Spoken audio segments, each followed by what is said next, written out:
Hello നമസ്കാരം. മമ്മൂട്ടിയുടെ bazooka എന്ന ചിത്രത്തിൻ്റെ ഏറ്റവും പ്രധാനപ്പെട്ട റിലീസ് അപ്ഡേഷനാണ് ഇന്നൊരു വീഡിയോ ഭാഗത്ത്. വീഡിയോയിൽ മുൻപ് വീഡിയോ ലൈക്ക് ചെയ്യുക, ചാനൽ സബ്സ്ക്രൈബ് ചെയ്യുക. നവംബർ മാസം ധാരാളം ചിത്രങ്ങൾ OTT റിലീസ് ചെയ്യുന്നുണ്ട്. നമ്മുടെ ചാനൽ ഭാഗം പരിശോധിച്ചാൽ നിങ്ങൾക്ക് കാണാൻ വേണ്ടി സാധിക്കുന്നതായിരിക്കും. മമ്മൂക്ക നായകനായി വരാൻ പോകുന്ന ചിത്രമാണ് ബസൂക്ക.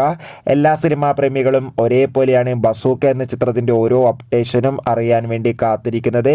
ചിത്രത്തിൻ്റെ ഒഫീഷ്യൽ ടീസറിനൊക്കെ മികച്ച അഭിപ്രായം തന്നെ സ്വന്തമാക്കാൻ വേണ്ടി സാധിച്ചിട്ടുണ്ടായിരുന്നു. ഫൈനലി ചിത്രത്തിൻ്റെ ഏറ്റവും പ്രധാനപ്പെട്ട റിലീസ് അപ്ഡേഷൻ പുറത്തുവന്നിരിക്കുകയാണ്. ബസൂക്ക എന്ന ചിത്രം ഈ വരുന്ന 2025 ഫെബ്രുവരി മാസമായിരിക്കും തിയേറ്ററുകളിൽ എത്തുക എന്ന്. എന്തായാലും ചിത്രത്തിൻ്റെ റിലീസിനായി ഇനിയും കാത്തിരിക്കണം. എന്തായാലും കാത്തിരിക്കാൻ നമുക്ക് ബസൂക്ക എന്ന ചിത്രത്തിൻ്റെ കൂടുതൽ അപ്ഡേഷൻ അറിയാൻ വേണ്ടി. എത്ര പേരാണ് ചിത്രത്തിൻ്റെ റിലീസിനായി കാത്തിരിക്കുന്നത് തീർച്ചയായും കമൻറ്റ് ബോക്സിൽ രേഖപ്പെടുത്തുക. കൂടുതൽ സിനിമാ വാർത്തകൾക്കായി നമ്മുടെ ചാനൽ ഇപ്പോൾ തന്നെ സബ്സ്ക്രൈബ് ചെയ്യുക.